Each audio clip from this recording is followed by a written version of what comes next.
दोस्तों एक समय था जब ऐसा लगता था कि गवर्नमेंट जॉब की जो सैलरी है वो लगभग हर 6 महीने में नोटेबली जंप हुआ करती थी। मतलब गवर्नमेंट जॉब की जो सैलरी थी पहले उसको ऐसा लगता था कि यार हर 6 महीने में अच्छा खासा अमाउंट बढ़ जाता है, लेकिन वही एम्प्लॉयज जो पहले 10 साल पहले ये सोचते थे कि गवर्नमेंट जॉब की जो सैलरी है वो एकदम नोटेबली जंप हो रही है, उन सभी को आज ये लग रहा है कि यार गवर्नमेंट जॉब की सैलरी बढ़ती नहीं है या गवर्नमेंट जॉब की जो सैलरी है वो रिड्यूस होती जा रही है। तो ऐसा है क्या, ऐसे क्या हुआ है दोस्तों, आज हम बात करने वाले हैं इसी बारे में।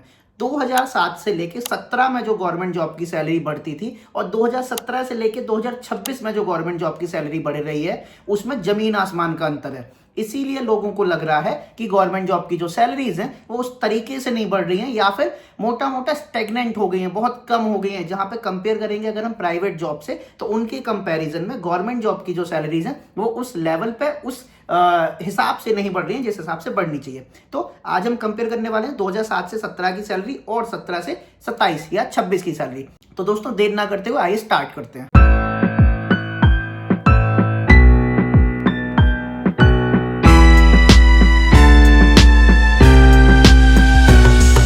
सबसे पहली बात, जिन लोगों को ये लगता है कि गवर्नमेंट जॉब की सैलरी रिड्यूस हो रही है तो उनको मैं बता देता हूं कि भाई सैलरी कोई रिड्यूस नहीं हो रही, सैलरी अपने तरीके से ही बढ़ रही है।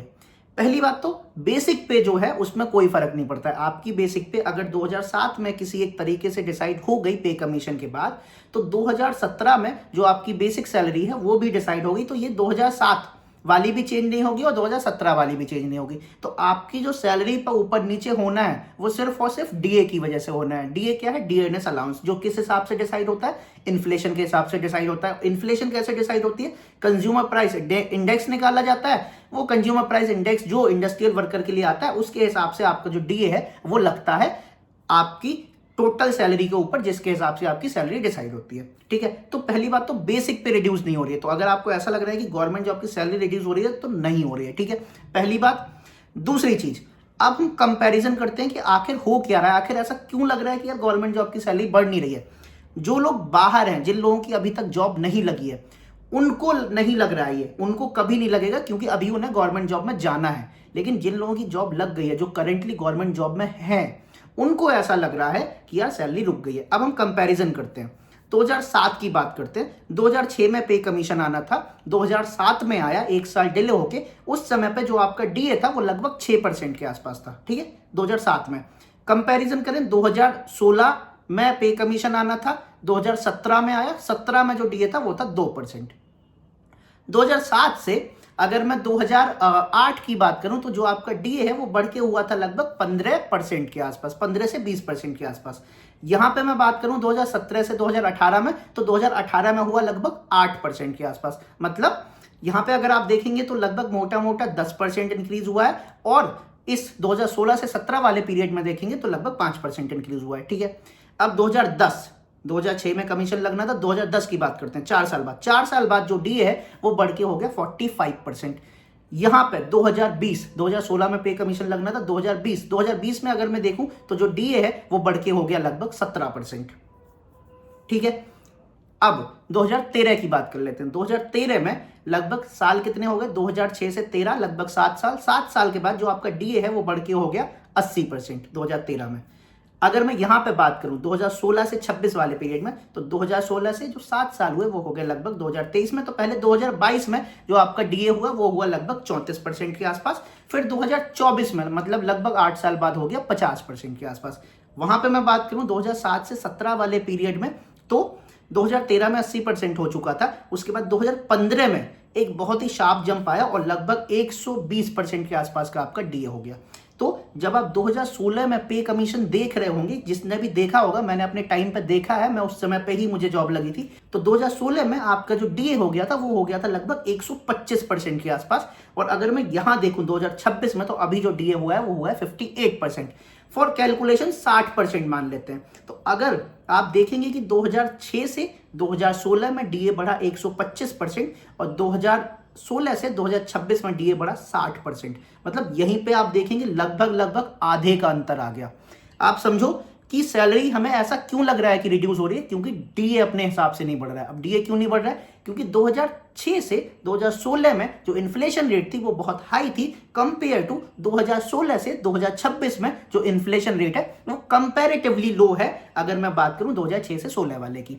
ठीक है, तो जब आपकी सैलरी मतलब जब आपका डीए ही आधा रह गया तो आपको कैसे लगेगा कि यार सैलरी हमारी बढ़ रही है। अब देखो एक और तरीके से एग्जांपल देखते हैं। पैसा अभी भी उतना ही बढ़ रहा है लेकिन परसेंटेज वाइज कम फील हो रहा है। क्यों मैं ऐसा बोल रहा हूं, एक आदमी जिसकी बेसिक मान लेते हैं 2010 में थी 25,000, ठीक है, जब 2006 से 16 वाला पे कमीशन लगा था तो जो बेसिक थी वो ऑलमोस्ट डबल हो गई थी। तो मैं मानता हूं कि 2010 में अगर 25,000 थी तो 2020 में 50,000 मान लेता हूं। ठीक है, 2010 में किसी आदमी की बेसिक 25,000 थी, 2020 में उसी आदमी की बेसिक 50,000 थी। अब मैं देखता हूं 2 साल का पीरियड, 2 साल का पीरियड 2010 से 2012, उस समय पे डीए तेजी से बढ़ रहा था, मान लेते हैं 10% का ग्रोथ हुआ। यहां पे डीए स्लो बढ़ रहा था 2016 से 26 में, मान लेते हैं 2020 से 2022 तक डीए बढ़ा 5%। अब आप समझो 2010 से 2012 में जब बेसिक 25,000 थी उस पर 10% का डीए बढ़ा तो पैसा कितना बढ़ा, 2,500 रुपए बेसिक पे डीए लगता है। 2020 से 2022 में जब आपकी बेसिक 50,000 थी उस पर डीए बढ़ता है 5%, को पैसा कितना बढ़ा, 2,500 रुपए। अब आप देखेंगे कि यार पैसा तो उतना ही बढ़ा है, मतलब 2,500 रुपए आपके पहले बढ़े 2010 से 12 में, 2,500 रुपए आपके अभी बढ़े 2020 से 2022 में, लेकिन डीए का जो परसेंटेज है वो हो गया कम। पहले डीए बढ़ा 10%, अब डीए बढ़ा 5%। पहले आपकी सैलरी 25,000 पे 2,500 रुपए बढ़ी 10%, अब आपकी सैलरी 50,000 पे 2,500 बढ़ी 5%। ये अंतर है। अब ये अंतर जिनको ऐसा लगता है कि यार ये तो हमारा मतलब बहुत कम सैलरी मिल रही है या फिर सैलरी ग्रोथ नहीं हो रही है, आई विल से कि अगर आप कंपैरिजन करेंगे बढ़िया प्रीमियम क्वालिटी प्राइवेट जॉब से तो yes definitely it is lower down. But अगर आप कंपेयर करेंगे टाइम से, मतलब कि आपकी बेसिक ही बढ़ गई तो आपका पैसा तो लगभग उतना बढ़ रहा है, तो उतना भी फर्क नहीं पड़ रहा है। बट अगर किसी को लग रहा है कि सैलरी रिड्यूस हो रही है तो मैं बता दूं सैलरी नहीं रिड्यूस हो रही है, डीए में फर्क पड़ रहा है। डीए में फर्क सिर्फ इसलिए पड़ रहा है क्योंकि इन्फ्लेशन का सारा गेम है। डीए गवर्नमेंट डिसाइड करती है, दैट इज ट्रू, लेकिन उस हिसाब से 2006 से 2016 में जो भी आपको डीए मिला, उस समय पे कांग्रेस की गवर्नमेंट थी, जो भी आपको डीए मिला वो डीए 2016 से 2026 में नहीं मिला। वेट कर रहे हैं, 8th पे कमीशन आएगा, 4th पीआरसी आएगा, जो आपका डीए है वो जीरो होगा। जैसे ही जीरो होगा तो हो सकता है आपकी सैलरी में कुछ 12-15% का इंक्रीमेंट आ जाए। ठीक है, तो आई होप आपको समझ आया होगा मैं आपको क्या बताना चाह रहा हूं। सैलरीज नहीं रिड्यूस हो रही है, सिर्फ डीए में फर्क पड़ रहा है। ठीक है, आई होप आपको समझ आ गया होगा। आपको क्या लगता है, क्या 6 वाला सीपीसी था, जो 6 से 7 के सीपीसी का टाइम था, वो 7 से 8 के सीपीसी के टाइम से बढ़िया था या फिर 7 से 8 वाला ज्यादा बढ़िया था? मतलब कि 2006 से 2016 वाला टाइम पीरियड अच्छा था गवर्नमेंट जॉब के लिए, या 2016 से 2026 वाला टाइम पीरियड अच्छा था गवर्नमेंट जॉब के लिए? अगर आपको कुछ समझ आता है तो क्या है, नीचे कमेंट करके बताइए, we will discuss on comments. आज के वीडियो में इतना ही, आगे फिर मिलेंगे एक नए वीडियो में एक नई नॉलेज के साथ। तब तक के लिए बी हैप्पी, बी मोटिवेटेड। नमस्ते।